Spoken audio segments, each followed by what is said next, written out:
Okay, so today's recording, we're going to go ahead and show you how to build this object in OnShape. And remember, we have been practicing kind of additive and subtractive modeling. And if I look at this object, the way I'm viewing how to model it is I'm going to be drawing this top view, but just the L shape. I will be extruding that downward. Okay, so over here I'll be, if I click on the drawing, I'm going to go ahead and be starting with drawing this L portion. And then I'm going to go ahead and I will be extruding that L portion down.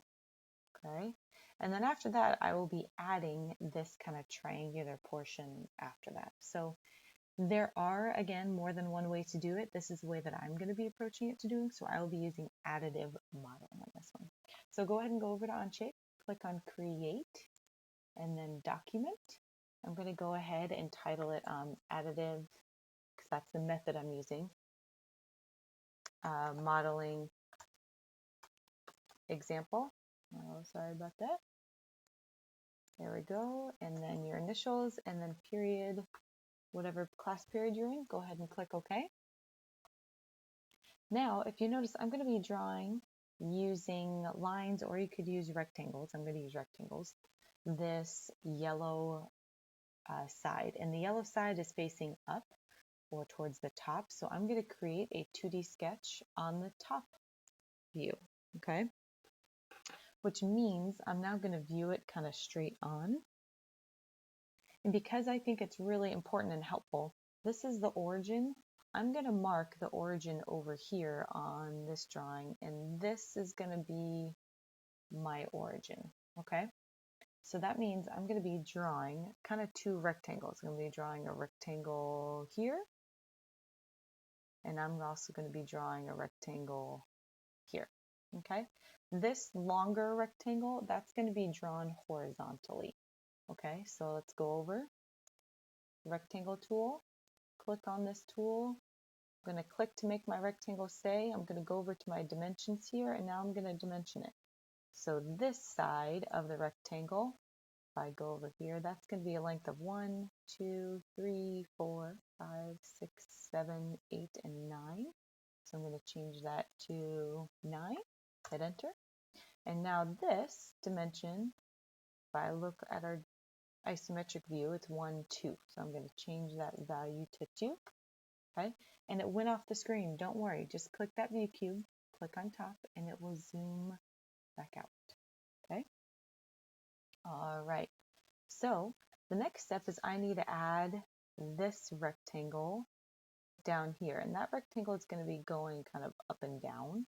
So I'm going to start at this sketch. I'm going to start that rectangle here, and it's going to be going down this way. Now I'm going to go ahead and add the dimensions. Right now, the box is around the 2.074, and if I look at my drawings, it looks like it's going to be 2. So I can just go ahead and type in 2, hit enter, and now the box went around the 3.5. I'm not clicking on it at all. I can just go ahead and type it in. But let's go over to the drawings and verify how long that needs to be. So 1, 2, 3, and 4. So I'm going to type in 4 and hit enter. So there is my L shape. If you want to, you can click on this trim button and you can trim this line right here. You don't have to though. I'm just going to hit green check. I'm going to go ahead and actually also change it to this isometric view. Okay.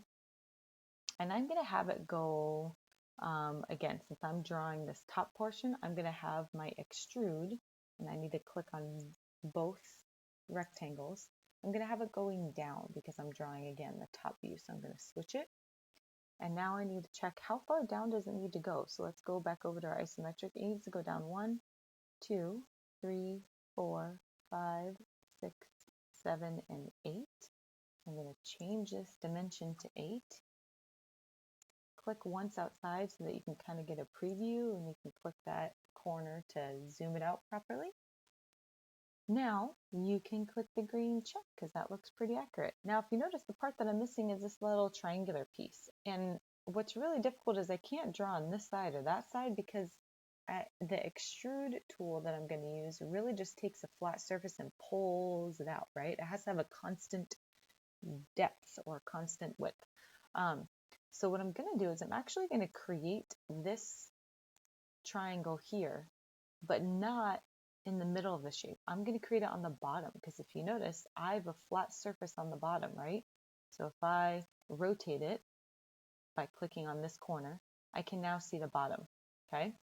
And again, that's where I'm going to draw this rectangle. So I'm going to start a 2D sketch, start on the bottom, click on the bottom view, and now I'm going to use the line tool to draw my triangle. But we have to be careful where we put our lines. If you notice on the drawing, this corner right there of this triangle does connect with the edge. So that means it will start here, but the other side of the triangle, it doesn't go all the way to the edge, right? It actually goes 1, 2 grids away, and then it connects to that surface. So instead of connecting here, I'm going to scoot it back a little bit. Still needs to be on that yellow or orangish line. And now I'm just going to go ahead and kind of finish connecting the triangle, okay? But before I extrude it, I have to make sure to dimension it. I don't need to worry about this dimension because it's just constrained to the corner or this one. What I need to worry about is the dimension from this corner to that point. And that's where we measured over here. That has to be 2, okay? That's the only dimension we need to add, okay? Now I'm going to go ahead and change it to this isometric view again, okay? So that it looks like this. I'm going to click on the green check. Now I'm going to go ahead and hit extrude. And I'm going to select that triangle. But again, check your directions. I don't want it to go down. I want to switch it because I want it to go up. And let's see how many spaces I want it to go up.